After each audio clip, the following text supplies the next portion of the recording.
2008 সালে যারা নির্বাচন কমিশন ছিলেন, যারা নির্বাচনকে ম্যানিপুলেট করেছিলেন, সেই সমস্ত নির্বাচন কমিশনের কাঠগড়ায় দাঁড়ানো উচিত, তারা কাঠগড়ায় না দাঁড়িয়ে উপদেষ্টা পরিষদে স্থান পেয়েছে। এই সমস্ত লোকজনই বলছে সংস্কার ছাড়া নির্বাচন হবে না। সংস্কারটা করবে কে? বিএনপি একমাত্র দল যারা সবার আগে সংস্কার প্রস্তাব দিয়েছে। বিএনপি তৈরি হয়েছে সংস্কারের মাধ্যমে। এই যে সে একদলীয় শাসন ব্যবস্থা ছিল, সেই একদলীয় শাসন ব্যবস্থাকে ভেঙে চুরমার করে বহুদলীয় ব্যবস্থা বিএনপি আপনার চালু করেছে। অর্থাৎ সংস্কার প্রক্রিয়ার মাধ্যমে বিএনপি জন্ম হয়েছে, বিএনপির বিকাশ হয়েছে, বিএনপির উদ্ভব হয়েছে।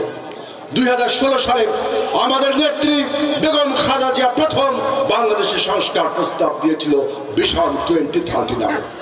2020 সালে করোনাকালে আমাদের বিএনপি তারেক রহমান 27 দফা সংস্কার প্রস্তাব দিয়েছিল। 2022 সালে আমরা সমস্ত যুগপৎ ভাবে যারা আন্দোলন করেছি তারা সবাই মিলে 31 দফা সংস্কার প্রস্তাব দিয়েছি এবং এও বলেছি যে 31 দফা সংস্কার প্রস্তাব কোন ধর্মগ্রন্থ না, যেটা পরিবর্তন করা যাবে না। এটার মধ্যে যোগ হবে, বিয়োগ হবে, যে সমস্ত প্রস্তাব উপযোগিতা হারাবে তাও নতুন করে যোগ করা হবে। কিন্তু বক্তব্য হলো এই সংস্কারগুলো কে বাস্তবায়িত করবে?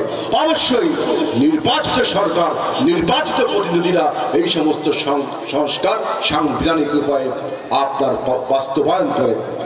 আপনারা বিভিন্ন রাজনৈতিক দলের প্রতি আমাদের আহ্বান থাকবে, বৈষম্য বিরোধী ছাত্র সংগঠন, তাদের প্যারেন্ট অর্গানাইজেশন, নাগরিক কমিটি, আপনাদের কাছে আহ্বান থাকবে নতুন দলকে আমরা অভিনন্দন জানাই, নতুন কোন রাজনৈতিক দলকে আমরা অভিনন্দন জানাই, অভিষিক্ত করি। কারণ আমাদের দল বিএনপি বহুদলীয় গণতন্ত্র ব্যবস্থা করেছিল বিধায় আজকে আওয়ামী লীগ বলেন, জামাতে ইসলামী বলেন, বামপন্থী গোপন সংগঠনগুলো বলেন, সব রাজনীতি করার সুযোগ পেয়েছে শহীদ প্রেসিডেন্ট জিয়াউর রহমানের বহুদলীয় গণতন্ত্রের মাধ্যমে। সুতরাং নতুন কোন দলকে আমরা স্বাগত জানাই, নতুন কোন দলকে আমরা আহ্বান, আমরা অভিনন্দন জানাই। কিন্তু এই নতুন দল গঠনের জন্য যদি এই সরকার সময় ক্ষেপণ করে, দীর্ঘায়িত করে, কোন দলের প্রতি ফ্যাসিনেশন বেড়ে যায়, তাহলে কিন্তু ইউনূস সরকার আপনি নিরপেক্ষতা হারাবেন। আপনার দায়িত্ব নিরপেক্ষ থাকা, কোন দলকে প্যাট্রোনাইজেশন করার না। যদি নিরপেক্ষ থাকতে না পারেন তাহলে কিন্তু নির্বাচন পরিচালনা করতে পারবেন না। আমরা সেই কথাটি পরিষ্কার করে বলছি যে আপনাদের নিরপেক্ষ থাকার কথা। যদি কোনো পক্ষপাতমূলক আচরণ করেন, বাংলাদেশের সম্মিলিত জনগণ নিয়ে আমরা আপনার নিরপেক্ষতাকে প্রশ্নবিদ্ধ করব এবং নির্বাচন করার বৈধতা আপনি হারাবেন। তখন আজকে বাংলাদেশে আমরা বিস্ময়ের সাথে লক্ষ্য করছি যে এই পরাজিত ফ্যাসিবাদ মাফিয়াদেরকে পুনর্বাসন করবার জন্য কত রাজনৈতিক চক্রান্ত শুরু হয়েছে, কত রাজনৈতিক চক্রান্ত শুরু হয়েছে।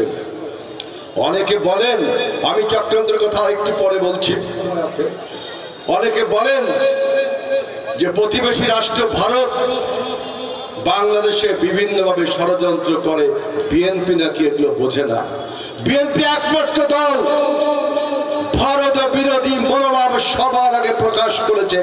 যখন ভারত থেকে বলা হয়েছিল বাংলাদেশিদেরকে মেরে পা উপর দিক দিয়ে, মাথা নিচের দিক দিয়ে টানিয়ে রাখবে, বাংলাদেশে বিভিন্ন অপপ্রচার করেছিল, তখন সমস্ত রাজনৈতিক দল মুখে ছিপিয়েটে বসেছিল। একমাত্র দল বিএনপি ভারতীয় দূতাবাস আমরা অবরোধ করেছিলাম এবং সীমান্ত ব্যাপী আমরা লং মার্চ করেছিলাম না। আর কোন রাজনৈতিক দল কোন মুখে টু শব্দটি করেছিল না।